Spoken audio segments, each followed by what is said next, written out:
Hello everyone, কেমন আছেন সবাই? আশা করি খুব ভালো আছেন। আজকে আহ, আমি খুব প্রফেশনাল কেউ নই, কিন্তু আজকে একটু শখের বসে বলেন আর নিজের জায়গা থেকে একটু তাগিদ থেকে বলেন, আপনাদের সাথে একটু কথা বলতে এসেছি। সেটা হলো যে আমি 18তম নিবন্ধনে নিজের বেকারত্বকে ঘুচিয়েছি। বর্তমানে শিক্ষকতা পেশায় আছি, একটা হাই স্কুলে চাকরি করছি। বর্তমানে আমি শিক্ষক, এটা বলতে আসলেই খুব প্রাউড ফিল হয়। হয়তো বা অনেকের কাছে এটা তেমন কিছুই না, কিন্তু আমার কাছে অনেক বড় কিছু। কেননা বেকার শব্দটা নিজের কাছ থেকে মুক্তি পেয়েছে। এখন আমি আর বেকার নই, আমি শিক্ষক।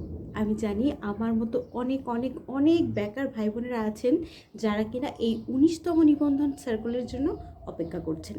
আর তাদের জন্যই আজকে আমার এই ভিডিও। 19তম নিবন্ধন সার্কুলার হয়তোবা আমরা এই মার্চ মাসে মানে ঈদের আগেই পেতে যাচ্ছি।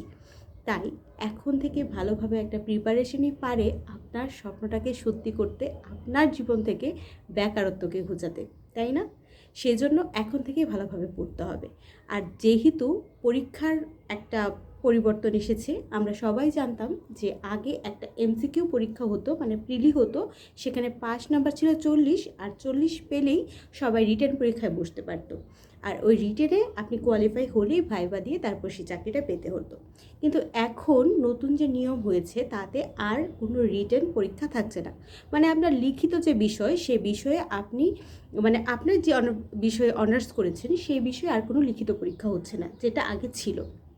এখন থেকে টোটাল 200 মার্কসের এমসিকিউ হবে। আর সেই এমসিকিউয়ে জেনারেল পার্টে থাকবে হচ্ছে 100, আর আপনার যে বিষয়ে অনার্স কমপ্লিট করেছেন আপনি, সেই বিষয়ে হবে 100, মানে টোটাল 200 মার্কস। সেটা হলো একটা ব্যাপার।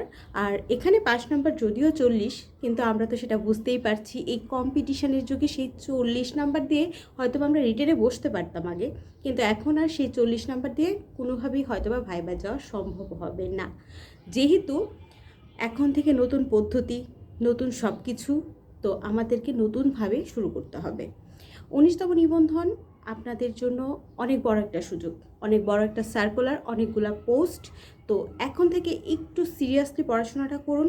আশা করা যাচ্ছে সার্কুলারটা হওয়ার কিছুদিনের মধ্যেই, হয়তো বা 4-5 মাসের মধ্যেই আমরা মানে পরীক্ষাটা হয়ে যাবে।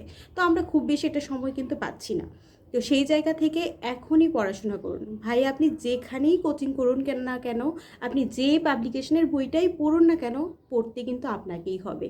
সেটা মনে রেখে এখন থেকেই প্রিপারেশনটা শুরু করুন। আর সার্কুলারটা হয়ে গেলে ভালোভাবেই সব কিছু বোঝা যাবে যে কীভাবে হচ্ছে কি না হচ্ছে। তবে এতটুকু শিওর যে আপনারা এমসিকিউ পরীক্ষাই হবে, আপনাদের কোনো রিটেন পরীক্ষা থাকবে না, সেটা অলরেডি ক্লিয়ার হয়ে গেছে। তো কিছু কিছু কোচিং ব্যবসায়ীরা হয়তো বা নিজেদের কি বলবো, নিজেদের স্বার্থের জন্য কিছু কিছু উল্টাপাল্টা কথা ছড়াচ্ছে যে রিটেন হবে, আগের মতোই হবে, এই সেই, কিন্তু এটা হবে না। এটা একদমই শিওর থাকেন যে আপনাদের এমসিকিউ পরীক্ষাই হবে। আর সেটা আপনার নিজের সাবজেক্টের উপরে 100 মার্কস, আর জেনারেল সাবজেক্টের উপরে 100 মার্কস।